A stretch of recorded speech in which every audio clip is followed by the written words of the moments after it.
The TV show as a whole was not what I was expecting. How you have two stories running in parallel with one another, but also with keeping to that nostalgia, was a flavour of something fresh and new. So is Wonder Man worth the watch?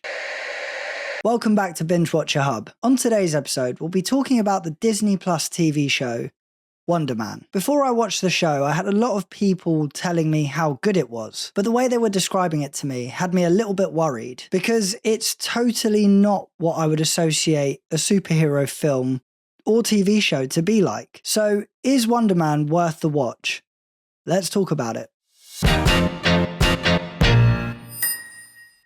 This show follows Simon Williams, a struggling actor in the MCU, who accidentally ends up with superpowers and is trying to make it in Hollywood at the same time. It's very much a commentary on the entertainment industry, but inside the Marvel world. So you've got superheroes, but also auditions, bad agents, and movie sets. Yahya Abdul-Mateen II plays Simon, and honestly, he really carries the whole thing. Ben Kingsley pops back up as Trevor Slattery, and if you know, you know. That alone tells you the tone they're going for. And the supporting cast mostly plays into the Hollywood side of things.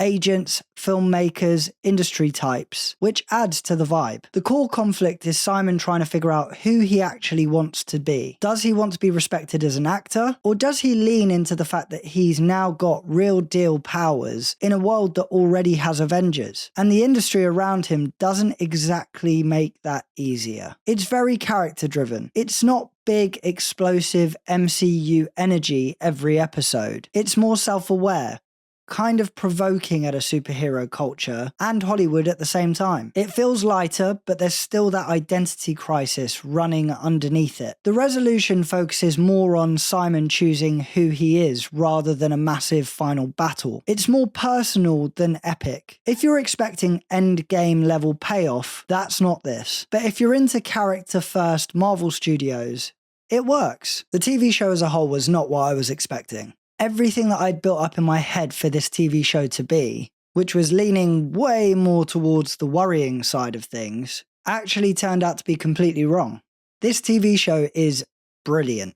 There were so many aspects to it that just reminded me of how hooked and locked in I was to the show without even realizing it. The story is a fresh-angled take on the stereotypical superhero content that our minds would automatically think of. I say that it was totally not what I was expecting, not just for what the show is, but how you have two stories running in parallel with one another. The first one being the filming of Wonder Man in Hollywood, and the second being a superhero story itself. The short scene performances or monologues are really enjoyable. 9 times out of 10, they'd be annoying you, as it might interrupt the flow of the content, but actually it really draws you in, acting as a reminder of how the show psychologically grips you with how invested you are, only then to provide you with a subtle release and make you feel more appreciative. The actors do a lot of justice to the characters, making the character experience feel all that more gripping, balancing really well to complement the story experience. The character Wonder Man is introduced in a typical superhero way, by starting with the chips being down, but interestingly giving us a different view of where we start engaging with the character, in that he's an overthinker, but with good cause and intentions. Trevor is a brilliant character thread from the previous Iron Man films as the Mandarin. Trevor brings out the best of Simon, who's trying to portray and secure his spot as Wonder Man, with a hidden teaching of not overthinking everything. Instead, to get out of your head and focus on the present and being in the moment. He knows how to guide Simon,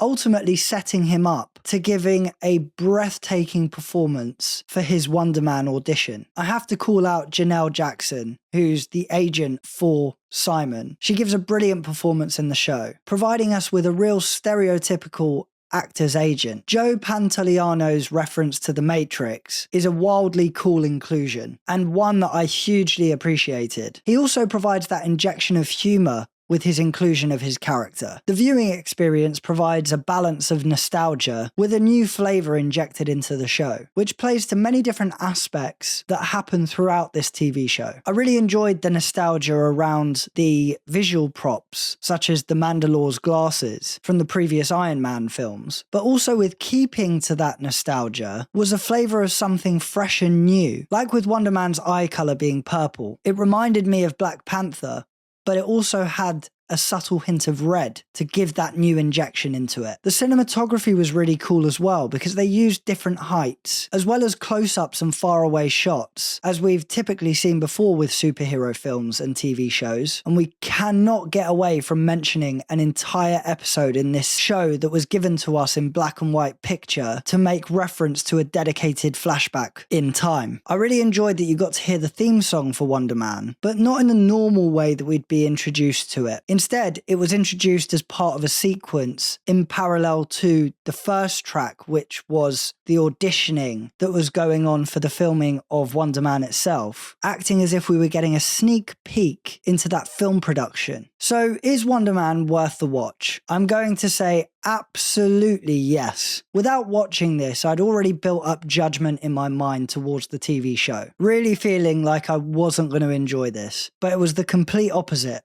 I loved it. If you're looking for the next good superhero piece of content, I would definitely check out this one. You do need to pay attention to this TV show. It's not one that you can just have in the background, but it isn't an aggressive episode by episode watch, so you can follow things quite easily. I give season 1 of Wonder Man a 5 out of 5 buckets. Now it's your turn.